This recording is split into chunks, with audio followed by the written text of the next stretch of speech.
What is going on, guys? This is the Club of the Man 1993 here for episode number 121 of WWE Turn. As we continue to be, I think this is the fourth face turn in a row we're going to talk about, I believe. And it is a turn that happened, well, for me, it officially happened on the October 2nd, 2019 edition of NXT. You could have said it happened a little bit sooner, but I'll explain that in a second. And that is Tommaso Ciampa, the former NXT champion, the greatest sports entertainer of all time, the Blackheart himself, the Sicilian psychopath, Daddy Ciampa, Tommaso Ciampa. Because I love doing that. But, okay, so, now some people could say this turn happened back at NXT TakeOver New York.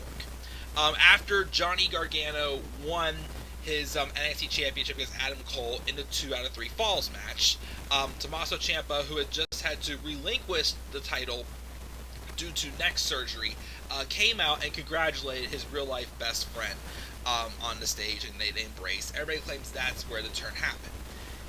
He did appear at TakeOver Toronto on the pre-show. He kind of came across as a little heelish on the pre-show to me. But then he made his official return, which I didn't think he was going to return as soon as he did, on the October 2nd, 2019 edition of NXT. It was the first NXT where it was both NXT and AEW live, maybe on the same night. I believe the main event was Adam Cole and Matt Riddle for the NXT Championship, and after the match ended, or no, I'm sorry. Was it that? Or I can't remember which one it was exactly. It might have been that, or it might have been the main event wherever Roderick Strong defeated Velveteen Dream a couple weeks earlier. No, I'm sorry, it was probably Adam Cole and Matt Riddle for the NXT Championship in the main event.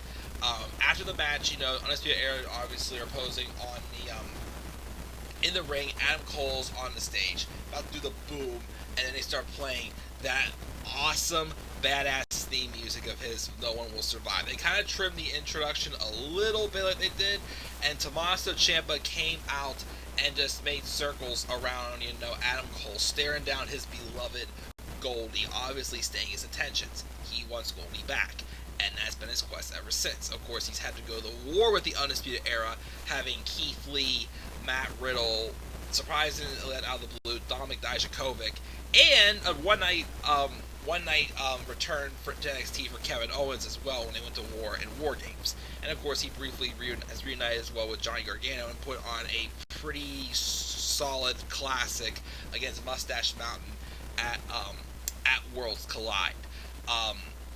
And now he had the match for the NXT Championship against Adam Cole at TakeOver Portland, where he lost because Johnny Gargano costed him the title. Which we'll talk about more when we get to that heel turn towards the end of this catch-up thing, which we're about a third of the way through. As far as Tommaso Ciampa being a babyface, I think he's made it work so far pretty solid. He's not the best babyface, though, I have seen. I still personally think he is at his best as a heel. But, he's still very respected as a performer. People, he meant to come across as a heel that can get legitimate heat, nuclear heat, of course, as well, when booked right. Obviously, he's still very well respected. And obviously, returning from a possible career-ending injury like he did, and, the quest, we want to see him get, that glory back that he once had, obviously has given him some pretty good babyface momentum. His feud with the Undisputed Era was pretty rock solid. It was good. I told the proper story. And I thought he had a good chance to win back that NXT Championship. But, of course, his former best friend, Johnny Gargano, was the one who cost him that at TakeOver Portland. And now he has his sights set on Gargano, as he believes that NXT is not big enough for the two of them. What are my further thoughts on this feud continuing? That's not being left when we get to the Johnny Gargano heel turn later on. That's still, we still have a little bit of ways to get there, but we're getting closer there, guys. But that is my thoughts on Tommaso Ciampa turning babyface when he returned to NXT after being out for, I think it was 7 months. Once again, the 7-month trend, 7-month itch, if you want to talk about that. The 7-month itch, I lost train of thought. But that's my thoughts on Tommaso Ciampa returning as a babyface from neck surgery to NXT on the October 2nd, 2019 edition of NXT. What are your thoughts on Tommaso Ciampa now being a babyface, guys? Leave your thoughts down in the comments section below. And there's always a slap a like on the video, subscribe or comment on my channel. Follow me on Twitter at DemandAirborne83. And guys, as always, please stay tuned for more WWE